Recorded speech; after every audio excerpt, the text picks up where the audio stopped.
thing we need to talk about or think about is this idea of solubility. So if we read this first statement here, it says, not every solid or gas can be dissolved in every liquid. So how do we know when something's going to dissolve or not? Well, this phrase we're going to read next, I'm going to put it in quotation marks. It's a phrase you need to memorize or write on your note card. Like dissolves like. This is a principle that helps us determine or predict when things will be soluble. So if you remember the solubility chart that we had to, that you were given for exam 2, all of those things, understanding what's going to be soluble, was predicted and discovered through rules of solubility. So these three key points underneath this phrase are definitely things to memorize or put on your note card for exam 3. And what I'm trying to say is they're important.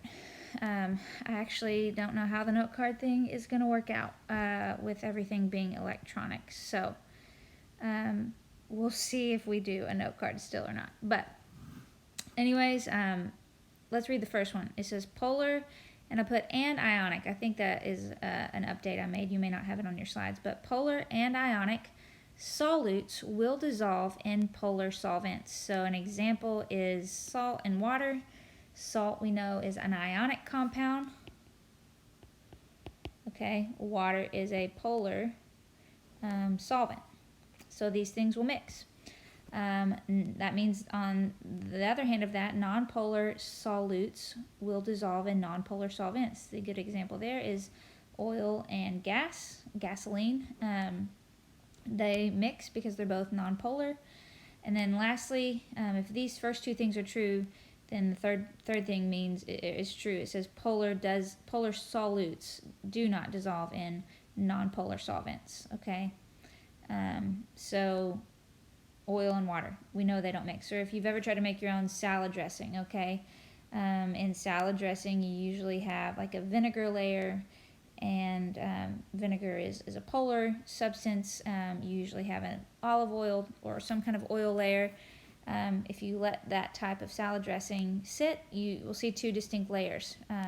They don't mix because one is polar, one is non-polar.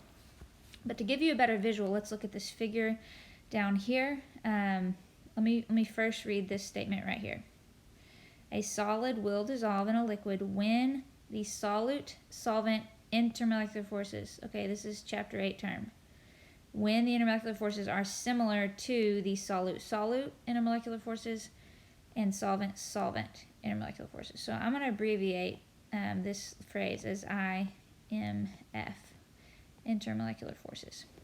So if you look at this figure, this is straight out of your textbook. Let's first look over here at the solvent-solvent interaction. So if we have two solvent particles, and here are the intermolecular forces between these solvent particles, these yellow spheres.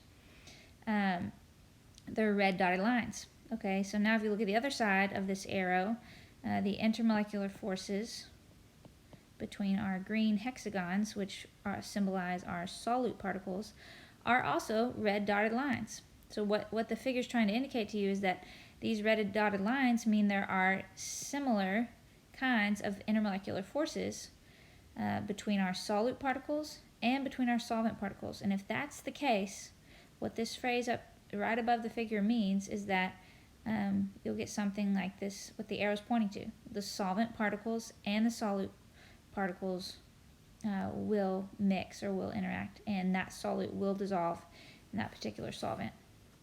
Lastly, come down here at the bottom.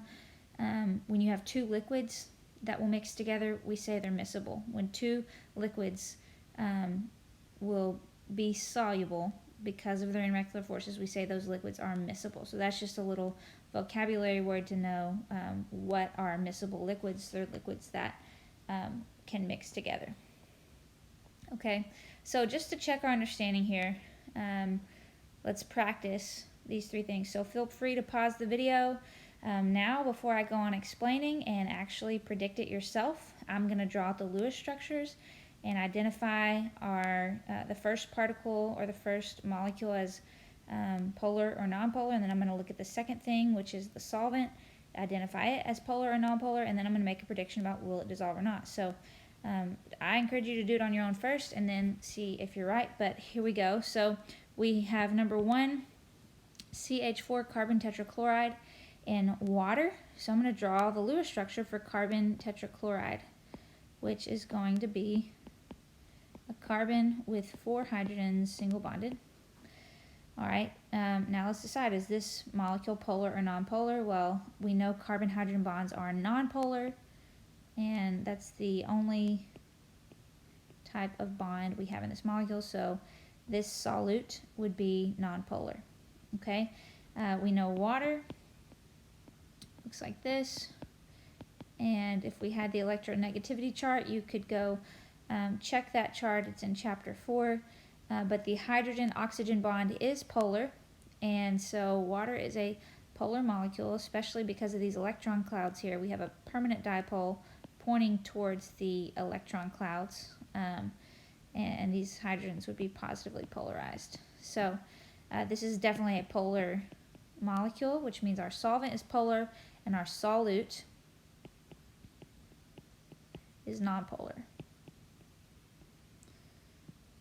So no, will not dissolve.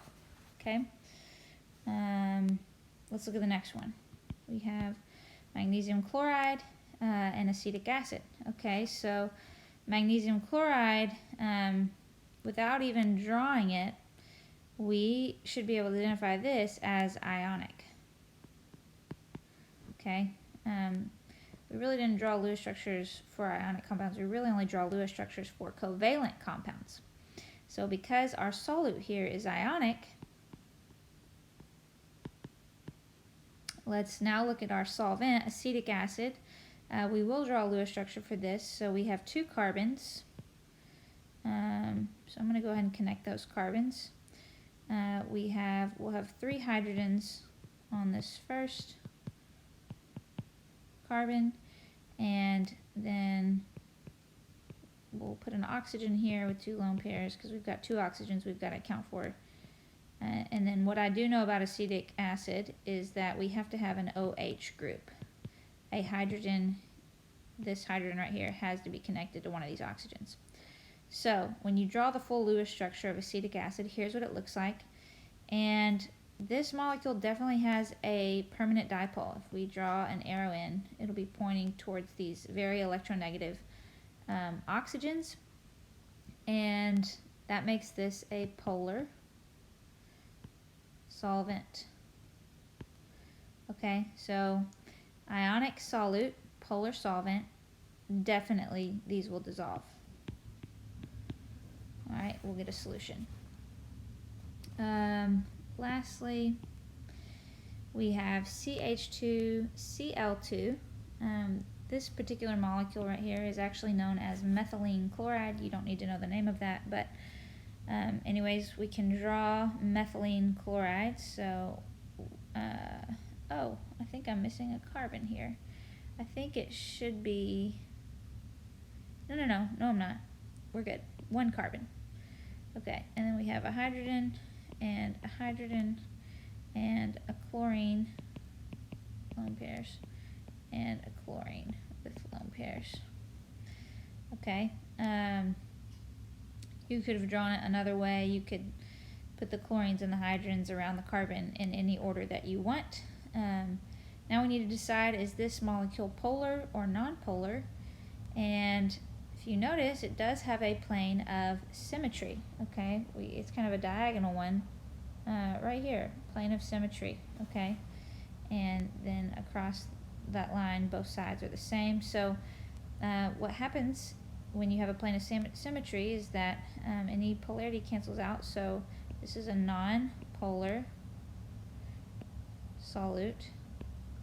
And methanol, let's draw methanol. We have a carbon, 3 hydrogens, and we have an OH group. Okay, so this is definitely polar. The carbon-oxygen bond and the the carbon-oxygen bond and the oxygen-hydrogen bond, all of this right in here is polar bonds, and there's no symmetry, so this is polar, a polar solvent.